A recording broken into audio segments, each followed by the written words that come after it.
Hi, my name's Gerald, and here's your Toyota news for January 5th. So it looks like Toyota might be bringing back in 2027 either the Celica or an MR2, or kind of a morphed version of the two vehicles. So when we're looking at an MR2, according to Wikipedia, there was 3 generations of the MR2, from 1984 to 1989, for 10 years from 1989 to 99, and then from 1999 to 2007. So so it hasn't been around for 17 or 18 years. Now, I don't know about you, but whenever I saw an MR2, I was just amazed at it. I mean, it looked just fast. I mean, the performance specifications were never all that great. It only had, it had less than 200 horsepower, but it was a mid-engine, it was a 2-seater, rear-wheel drive. It even had a convertible version, which was just amazing. And I remember seeing it just in front of a theater one day, and I was just looking at it, and it was just so beautiful. Well, according to Kurt Kriffels, so he's a big Toyota guy, really a big Japanese guy, covers all the Japanese automakers, would recommend that you subscribe to his channel. But he found an article from a Japanese news magazines where they were talking about the Toyota Celica and the MR2. And it looks, according to them, that they're going to merge the two together. So instead of offering a Celica or instead of offering an MR2, they're going to kind of combine them together.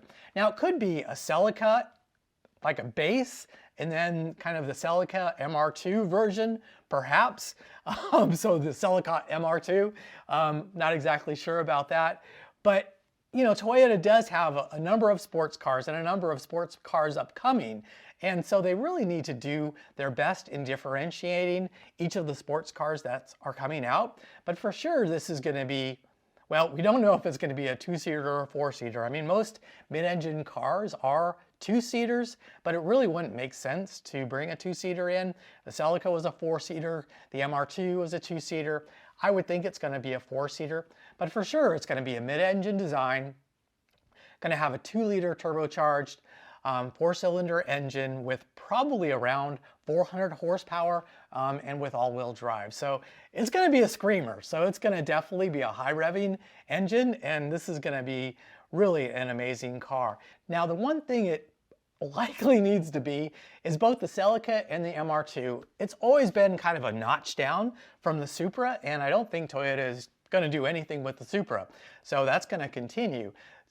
And the Supra can be found for about $55,000. So you figure a 400 horsepower, all-wheel drive, mid-engine car. I don't know how they're going to get it under $55,000. Perhaps they come out with a base, kind of Celica, with maybe the 1.5 liter, and perhaps they make a Celica MR2 version, which has this 2-liter turbocharged engine, maybe. I'm not exactly sure, how they're going to make this Celica MR2 less expensive than the Supra. But if this rendering is anything like what the new Celica MR2 is going to look like, sign me up for $55,000 for this baby. Oh my goodness gracious, this just has me salivating. Now, the name still is kind of in question. They don't know whether they're going to call it the Celica or MR2, and that's kind of why I speculated maybe it's the Celica base with kind of the MR2 special edition or MR2 trim or something like that. But we'll see. I mean, the Celica has been around for more generations, and the Celica sold more cars than the MR2. So I think the Celica is a little more widely known than the MR2 name is. But I mean, this doesn't look anything like a Celica. So yeah, they're going to have to figure something out. But anyway, so this is really exciting news, and I'm glad to see Toyota coming out with these pretty amazing sports cars. So in other news, Toyota put out a press release about their 2024 final sales figures. And yeah, no surprise, Toyota is still the #1 automaker in regards to sales. Now, this isn't really a surprise in the number of electrified vehicles and the increase. They actually increased 53% the number of electrified vehicles that they've sold. Now, Toyota speculates that one of the reasons that they're doing so well is their multi-pathway powertrain approach. Don't want to say that a bunch of times in a row. But anyway, you know, they offer regular internal combustion engines. They offer hybrids, ICE engines, plug-in hybrids, as well as fully electric vehicles. And I think that's only going to increase because they're talking about, you know, the brand new battery plant in North Carolina that they're going to open up this year. And with that new battery plant, they're going to be able to even do more hybridization, more plug-in hybrids, and more electric vehicles. And so if you look at what their sales leaders are, of course, it is no surprise. We have the Camry as the #1 passenger car, the Tacoma as the #1 small pickup, and the RAV4 as the #1 selling SUV.